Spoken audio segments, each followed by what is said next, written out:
इस कहानी की शुरुआत में बताया जाता है कि फर्स्ट सेंचुरी बीसी में रोमन के जनरल जिनका नाम मार्क एंटनी था, जब उनकी शादी इजिप्शियन क्वीन से हो रही थी तो उन्होंने शादी के गिफ्ट के तौर पर उन्हें 3 गोल्ड के एग्स दिए थे जो कि बहुत ही बेशकीमती थे। पर वक्त के साथ वो तीनों की तीनों एग्स कहीं खो गए और सन 1907 में उन 3 एग्स में से 2 एग्स एक फार्मर को मिले, पर उस तीसरे एग का क्या हुआ कभी किसी को पता नहीं चला। कहानी आती है प्रेजेंट डे में, जहां में एफबीआई के एजेंट जॉन को दिखाया जाता है जिसे इंटरपोल ने रोम भेजा है। रोम में उसकी साथी उर्वशी भी होती है।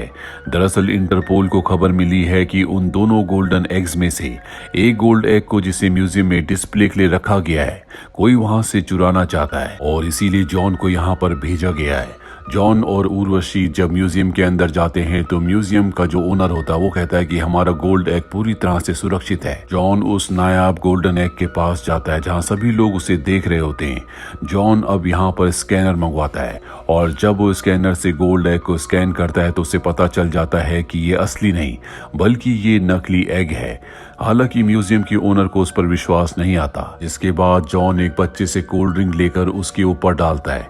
वो एग मेल्ट होना शुरू हो जाता है जिससे सबको पता चल जाता है कि असली एग यहाँ से किसी ने चुरा लिया और उसके बदले यहाँ पर नकली एग रख दिया। अब क्योंकि चोरी अभी अभी हुई है इसका मतलब चोर भी यहीं पर होगा। उर्वशी कहती है कि सारे दरवाजे बंद कर दिए जाएं और तभी यहाँ पर नोलन नाम का एक आदमी भागने लगता है। दरअसल इसी ने उस एग को चुराया है। ये दुनिया का सबसे बड़ा चोर है और ये चोरी पैसे कमाने के लिए नहीं बल्कि अपना नाम करने के लिए करता है ताकि दुनिया का सबसे बड़ा चोर इसी को समझा जाए। अब जॉन इसका पीछा करना शुरू करता है लेकिन यहाँ से नोलन बड़ी आसानी से जॉन की आंखों में धूल झोंक कर निकल जाता है। नोलन इसके बाद अपने घर पर जाता है जो कि एक टापू में है, पर जैसे ही वो उस एग को लेकर घर के अंदर एंटर होता है तो जॉन पहले से वहां पर उसका इंतजार कर रहा होता है। जॉन के साथ उर्वशी और इंटरपोल की पुलिस भी होती है। दरअसल जॉन को इसी चोर को यानी कि नोलन को पकड़ने के लिए असाइन किया गया था क्योंकि नोलन ने दुनिया में बहुत ही बेशकीमती चीजों को चुराया है। 13 साल की उम्र से उसने ठान लिया था कि वो दुनिया का सबसे महान चोर बनेगा और उसी चीज को साबित करने के लिए वो चोरियां कर रहा होता है, पर अब वो पकड़ा जा चुका है।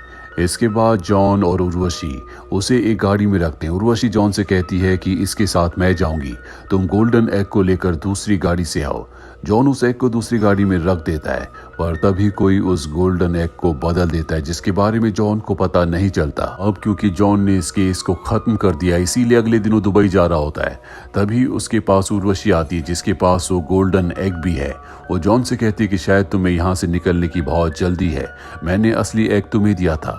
और अब उसके हाथ में जो एग होता है उस एग को फोड़ देती है और कहती है कि हमने तुम्हारे बैंक अकाउंट्स चेक किए हैं, तुमने शायद असली एग की डील किसी और से की है, इसीलिए आज तुम्हारे बैंक अकाउंट में सुबह ही लाखों डॉलर्स ट्रांसफर हुए हैं। वो अपनी सफाई में कुछ भी नहीं कह पाता, जिसके बाद उसे अरेस्ट करके रशिया की एक जेल में भेज दिया जाता है। ये जेल बर्फीली चट्टानों के ऊपर होती है जहां से भागना पूरी तरह से नामुमकिन है। बड़े बड़े मुजरिमों को इस जेल में भेजा जाता है। जॉन जब अपनी सेल के अंदर जाता है तो देखता है कि पहले से वहां पर नोलन है। अगले दिन खाने के वक्त नोलन जॉन को बताता है कि इजिप्ट का एक बहुत अमीर आदमी जो कि बिलियनियर है, वो उन तीनों गोल्डन एग्स को अपनी बेटी की शादी में तोहफे के तौर पर गिफ्ट करना चाहता है। जो भी उन तीनों एग्स को उस बिलियनियर को देगा बदले में वो उसे बहुत बड़ी कीमत देगा। जॉन कहता है कि 2 एग्स के बारे में सबको पता है जिसमें से एक चोरी हो चुका है, तीसरा एग कहाँ पर है। वो कहता है कि मैं तीसरे एग के नहीं बल्कि दूसरे एग के बारे में सोच रहा हूँ जो कि एक आम डीलर के पास है जिसे पार्टी करने का बहुत शौक है। जल्दी उसने एक बहुत बड़ी पार्टी को ऑर्गेनाइज किया है जिसमें हर कोई मास्क पहन कर जाएगा। बिना मास्क के उस पार्टी में कोई नहीं जा सकता। अब यहाँ पर जेल का एक ऑफिसर आता है जो इन दोनों से कहता है कि तुमसे कैप्टन मिलना चाहती है। इन दोनों को कैप्टन के पास ले जाया जाता है। कैप्टन दरअसल वही लड़की है जो जॉन को नोलन के बारे में सारी इंफॉर्मेशन दिया करती थी और इसी लड़की ने असली एग को नकली एग से बदल दिया था, यानी कि एक एग इसी लड़की के पास है और अब इसे तीसरे एग के बारे में जानना है कि वो तीसरा एग जो आज से हजारों साल पहले खो गया था जिसका कुछ पता नहीं चला, वो एग कहाँ पर है। इस कैप्टन का नाम बिशप होता है जो नोलन से कहती है कि मुझे पता है कि तुम्हें तीसरे गोल्डन एग के बारे में पता है, तो मुझे तीसरे गोल्डन एग के बारे में बता दो जिसके बदले मैं तुम्हें 10% देने के लिए तैयार हूँ। पर नॉलन साफ साफ मना कर देता है, जिसके बाद बिशप यहाँ से चली जाती है। जॉन नॉलन से कहता है कि तुम्हें मेरी मदद करनी होगी, मैं बिशप को अरेस्ट करवा कर अपने आप को बेगुनाह साबित करना चाहता हूँ, और वैसे भी जल्दी वो पार्टी होने वाली है जहाँ पर वो दूसरा गोल्डन एग है। ये दोनों के दोनों अब जेल से भागने का प्लान बनाते हैं, जहाँ पर सबसे पहले ब्लास्ट करते हैं। ब्लास्ट करने के बाद ये मेन गेट तक पहुंच जाते हैं। नॉलन ने एक ऑफिसर के कार्ड को चुरा लिया था, जिस कार्ड से दरवाजे को खोलते हैं। इसके बाद ये दीवार को तोड़कर हेलीकॉप्टर तक पहुंच जाते हैं, लेकिन अब यहाँ पर गार्ड्स भी आ चुके होते हैं। नॉलन हेलीकॉप्टर को स्टार्ट कर देता है और जॉन अब भी पीछे होता है, जिसके ऊपर गार्ड्स हमला कर रहे होते हैं। पर इससे पहले कि वो जॉन को मार दे, जॉन एक जंप करके हेलीकॉप्टर में पहुंच जाता है। ये दोनों के दोनों हेलीकॉप्टर से इस जगह से निकलने में कामयाब हो जाते हैं और अब ये उस तरफ निकल पड़ते हैं जहां पर वो दूसरा गोल्डन एग है। जॉन को नॉलन बताता है कि जहां पर एग रखा गया है उस जगह को सिर्फ उस आर्म डीलर की आंखों के रेटिना से और उसके फिंगरप्रिंट और आवाज से ही खोला जा सकता है। इसके अलावा उसे खोलने का कोई भी तरीका नहीं है। साथ ही आसपास बहुत ही खतरनाक सिक्योरिटी होगी। अभी दोनों के दोनों पार्टी में पहुंच जाते हैं, जहां पर नॉलन जॉन से कहता है कि तुम्हें उस आर्म डीलर के मोबाइल को चुराना होगा, क्योंकि उसमें एक सिक्योरिटी कोड है। मैं किसी तरह से उसके फिंगरप्रिंट्स का इंतजाम करता हूँ। जॉन को यहाँ पर बिशप भी दिख जाती है, जो दूसरे गोल्डन एग को चुराने के लिए आई है। जॉन उसके पास जाता और उसे डांस ऑफर करता है। दरअसल ये उसकी चालाकी होती है। उसने ऐसा इसलिए किया होता है ताकि आर्म डीलर जेलस फील करे, वो उसके पास आए और वो उसके मोबाइल को चुरा ले। और होता भी ऐसा ही है। जब आर्म डीलर उसके पास आता है तो जॉन उसके मोबाइल को चुरा कर वहां से निकल जाता है। नॉलन ने भी फिंगरप्रिंट्स का इंतजाम कर लिया होता है। ये दोनों के दोनों सिक्योरिटी से बचते हुए आर्म डीलर के कमरे तक पहुंच जाते हैं, जहां पर ये कोड से और उसके फिंगरप्रिंट से दरवाजे को खोल लेते हैं। और अब यहाँ पर FBI की एजेंट उर्वशी भी पहुंच जाती है, जो इन दोनों को गन पॉइंट पर ले लेती है। जॉन उसे समझाने की कोशिश करता है, उसके करीब जाता है। जॉन को मौका मिल जाता है, वो उसकी गन पकड़कर उसे धक्का दे देता है और खुद वो नॉलन के साथ उस कमरे में एंटर हो जाता है जहां पर वो दूसरा गोल्डन एग है। ये देखते हैं कि वहां पर बिशप पहले से है। ये उस पर हमला करना चाहते हैं, लेकिन बिशप बहुत अच्छी फाइटर होती है। वो पूरी तरह से इनके ऊपर हावी हो जाती है और अब आर्म डीलर को पता चल चुका है कि कोई उसका गोल्डन एग चुराने के लिए उसके चेंबर तक पहुंच चुका है। इसीलिए आर्म डीलर अपने लोगों के साथ यहाँ पर पहुंच जाता है। जॉन आर्म डीलर से कहता है कि लड़की जिसका नाम बिशप है वो तुम्हारे गोल्डन एग को चुराने की कोशिश कर रही थी। आर्म डीलर कहता है कि वो चुराने की कोशिश नहीं कर रही थी, बल्कि वो तुमसे बचाने की कोशिश कर रही थी। दरअसल पहले बिशप ने आर्म डीलर से हाथ मिला लिया होता है। अब इन दोनों को पकड़ लिया जाता है, जिसके बाद बिशप इन दोनों के पास आती है।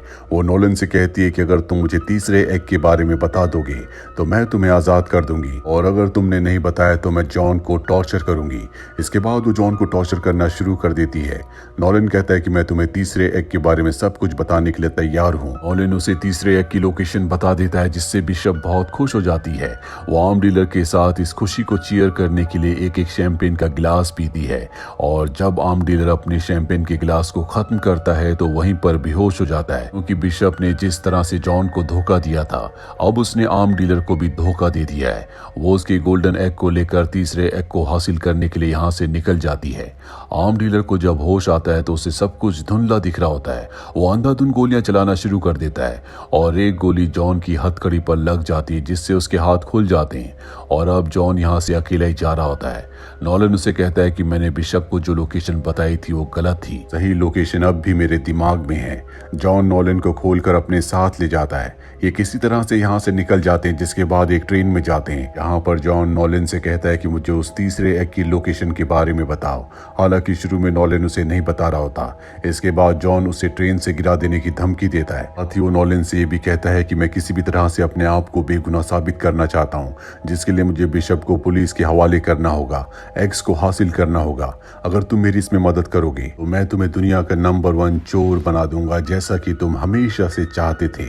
और अब नॉलन उसे सब कुछ बताने के लिए तैयार हो जाता है।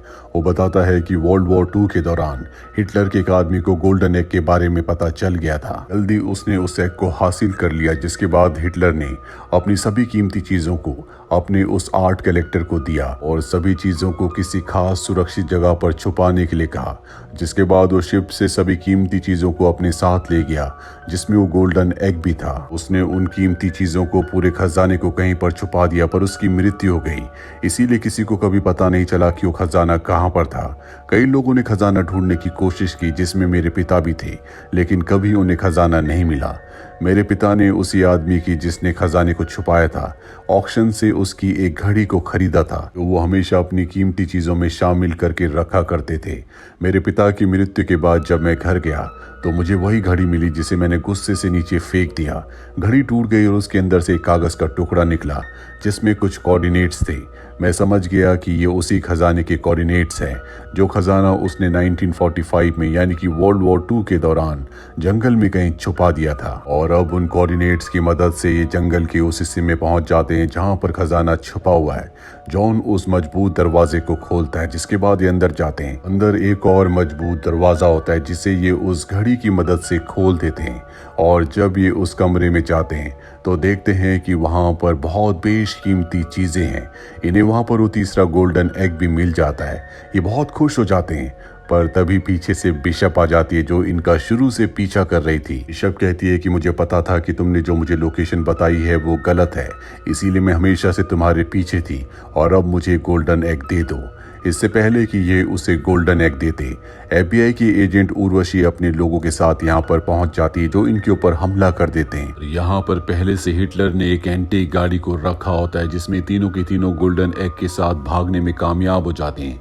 आगे सड़क नहीं होती, इसीलिए अपनी गाड़ी को इन्हें पानी में जंप करवाना पड़ता है। पानी से सबसे पहले नॉलन बाहर निकलता है, जिसके पास गोल्डन एग भी होता है। हालांकि उसके पास भागने का मौका है, लेकिन वो जॉन को धोखा नहीं देना चाहता, इसीलिए जॉन को ढूंढने के लिए पानी में जाता है। पर जॉन उससे पहले पानी से निकल चुका होता है। जॉन ये देखकर हैरान होता है कि नॉलन ने गोल्डन एग को छोड़कर उसे बचाने की कोशिश की। तभी बिशप भी पानी से बाहर आ जाती है। नॉलन कहता है कि तुम्हारा खेल खत्म हो गया, तुम हार गई। हमारे पास तीसरा गोल्डन एग है, मैं दुनिया का सबसे बड़ा चोर हूँ। और वो जॉन से कहता है कि तुम इसे गिरफ्तार कर लो, ताकि तुम अपने आप को बेगुनाह साबित कर सको। और जब जॉन बिशप के पास जाता है तो उसे किस करता है। नॉलन को समझ में आ जाता है कि ये दोनों एक दूसरे से मिले हुए हैं, इन दोनों ने मिलकर उसे धोखा दिया है। और जॉन कभी FBI का एजेंट था ही नहीं, बल्कि वो FBI को भी धोखा दे रहा था। ये दोनों शुरू से नॉलन को फॉलो कर रहे थे, जिसकी वजह से अब इन्होंने तीनों गोल्डन एग्स को हासिल कर लिया है। और ये इन तीनों गोल्डन एग्स को इजिप्ट के उस बिलियनियर को देना चाहते हैं, ताकि ये दुनिया के अमीर लोगों में से एक बन जाए। साथ ही दुनिया के सबसे बड़े चोर का खिताब भी इन्हें मिल जाए। ये नॉलन को यहाँ पर बांध कर इजिप्ट पहुंच जाते हैं, जहाँ पर वो शानदार आलीशान शादी की पार्टी चल रही होती है। यहाँ पर ये तीनों गोल्डन एग उस बिलियनियर को दे देते हैं। वो बिलियनियर इन्हें बहुत सारे पैसे देता है। अब इस शादी को एंजॉय कर रहे होते हैं, लेकिन तभी वहाँ पर FBI इंटरपोल की पुलिस आ जाती है, जिनमें उर्वशी भी होती है। सबसे पहले बिलियनियर को अरेस्ट कर लेते हैं, क्योंकि उसके पास तीनों चुराए हुए गोल्डन एग्स है। ये देखकर यहाँ से जॉन और बिशप भाग जाते हैं, जो कुछ दिनों के बाद समंदर के बीचों बीच छुट्टियां मनाने के लिए जाते हैं। और जब वो अपने शिप पर होते हैं, तभी वो देखते हैं कि नॉलन पहले से वहां पर है। नॉलन कहता है कि जब तुम जंगल में मुझे बांध कर चले गए थे, तो वहां पर FBI की ऑफिसर उर्वशी पहुंच गई थी। मैंने उसे तुम्हारे पूरे प्लान के बारे में बता दिया कि किस तरह से तुम एक बिलियनियर को इन तीनों एग्स को बेचना चाहते हो। वो मुझे पकड़कर अपने साथ ले गई, लेकिन मैं उसकी कस्टडी से भागने में कामयाब हो गया। और अब मैंने उसे बता दिया है कि तुम्हारे अकाउंट में कई $100 मिलियन हैं, जो उसने जब्त कर लिए हैं। और तभी वो अपने अकाउंट बैलेंस को देखता है, जिसमें $0 होते हैं। नॉलन कहता है कि अब तुम भी मेरी तरह कंगाल हो चुके हो। साथ ही मैंने तुम्हारी इस लोकेशन के बारे में उर्वशी को बता दिया है। अगर तुम चाहो तो हम एक बार फिर से मिलकर काम कर सकते हैं। मेरे पास एक बहुत ही बेहतरीन प्लान है। हालांकि जॉन मना कर देता है, लेकिन बिशप कहती है कि हमें साथ मिलकर काम करना चाहिए। और अब इंटरपोल की पुलिस उर्वशी भी यहाँ पहुंच जाती है, और उन्हें शिप में कोई भी नहीं मिलता, जिसके बाद इन तीनों के नाम रेड नोटिस जारी कर दिया जाता है, यानी कि पूरी दुनिया की पुलिस इनके पीछे है। वहीं इन तीनों को अब पेरिस में दिखाया जाता है, जो अपने नए मिशन को अंजाम देने के लिए निकल पड़ते हैं।